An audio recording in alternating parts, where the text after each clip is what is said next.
everyone, in today's video we're going to talk about the very first piece of new audio equipment I've ever purchased. That's right, everything I've ever owned with audio equipment has been used, secondhand, hand-me-down, given. This is the very first brand new thing I've ever bought.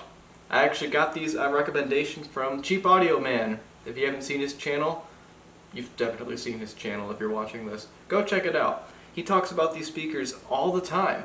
The reason I purchased these is I needed new test speakers.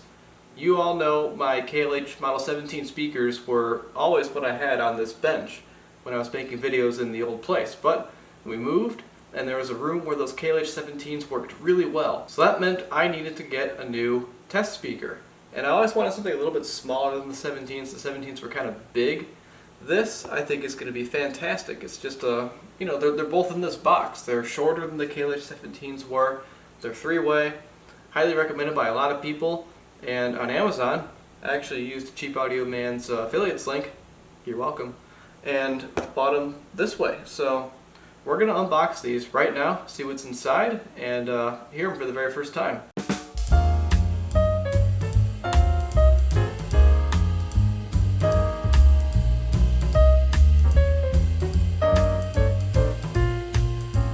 Another reason I decided to buy these new was I was looking for them used on eBay because, I've never bought something new before. I always go used because it's always cheaper and you get a great deal. Used, I was going to pay like $30 less than what I would pay new. So I was like, I think for the warranty, the potential to return if I really hate them, the fact that they're going to show up in perfect condition, no scratches or anything, it's worth it for $30. So let's see what we got here. You saw it was just cardboard box, like 2 foam inserts on top and bottom, pretty nice. We've got the owner's manual, operating instructions. I don't know how complicated that could be, but we'll find out. So now let's see what's inside of these.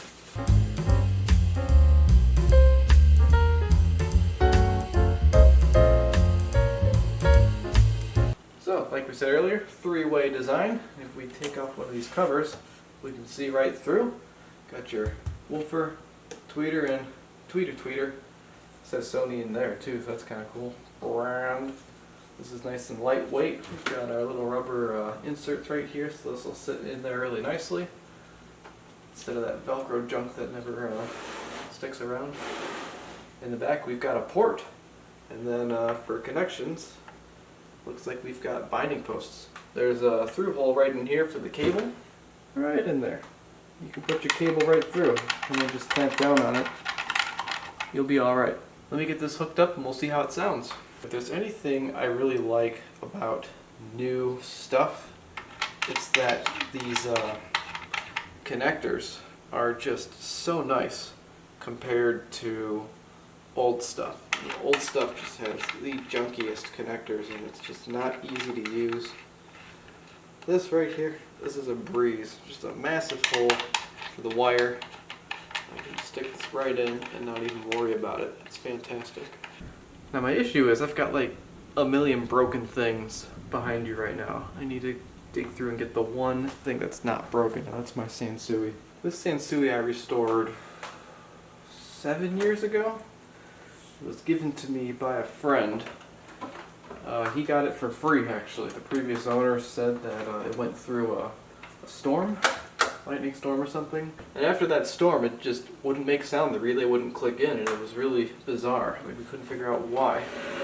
And eventually what we figured out is there were 2 resistors on the power amplifier board.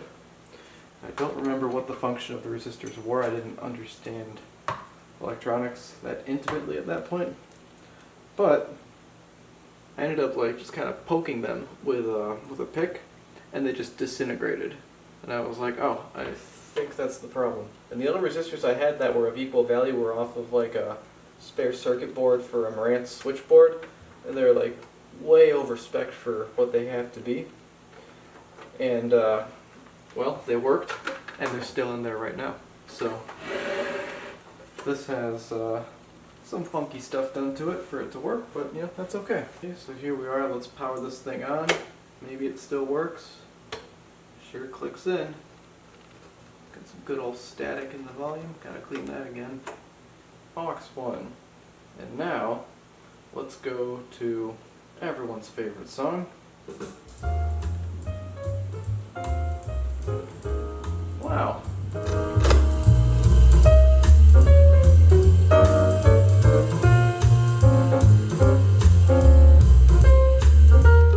You know, right off the bat, the first thing I notice is just the absolute clarity of the ride cymbal in this tune, you know. You all know how well I know this tune. You know how well I know it sounds through my KLH-17s because this is what I keep playing on this channel. Obviously bass isn't quite as, you know, big or punchy because we've got the much smaller woofers. The KLH-17s had, I believe, 8-inch woofers, so it's gonna give you something. But this has ports, so you know, it's different. It sounds different, but it's not bad. I like it. Let's listen to everybody's second favorite song. You know, this was a fun one because, you know, it's got so many different sounds in it.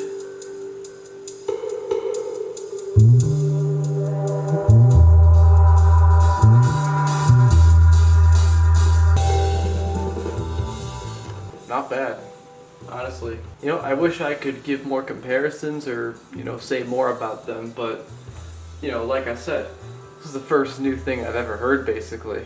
Or at least in a very, very long time. These have my recommendation. I'll endorse them. Sound great. And they're the perfect size for what I'm trying to do here. You know, like, look how much space I have. I haven't even pushed them all the way back yet. I'm gonna have all the space I need to do all the work I gotta do. And they weren't that expensive. So if I'm working on something like this and it has a bad reaction per se, or I miss something and I blow it out, not a big deal. Whereas with those KLH-17s, I actually did have a mishap with those one time and I had to go on eBay and buy a replacement woofer. And, you know, luckily it was around. I found one, but there's going to come a day where that's not going to be so easy anymore. I will say, after listening to some other music that, you know, can't play on here, they definitely don't sound big, because they're not. You know, I've heard of big speakers. I like big speakers. These are not that. They're not fooling you in any way. That being said, if you really step into their the stage, if you will, like, you know, right here, I'm kind of right in front of it. I've got them pretty close to me. It's pretty big sounding. You know, it's pretty awesome. Not bad at all. So I think that's about it for this video. Thanks so much for coming along with me and checking out these brand new speakers that I'm going to be using for testing audio gear in the near future here. So if you're into this kind of stuff, make sure you subscribe to the channel. You're not going to want to miss all of the broken vintage gear that's about to show up on this bench that's going to hopefully get fixed. Okay, thanks. I'll see you in the next one.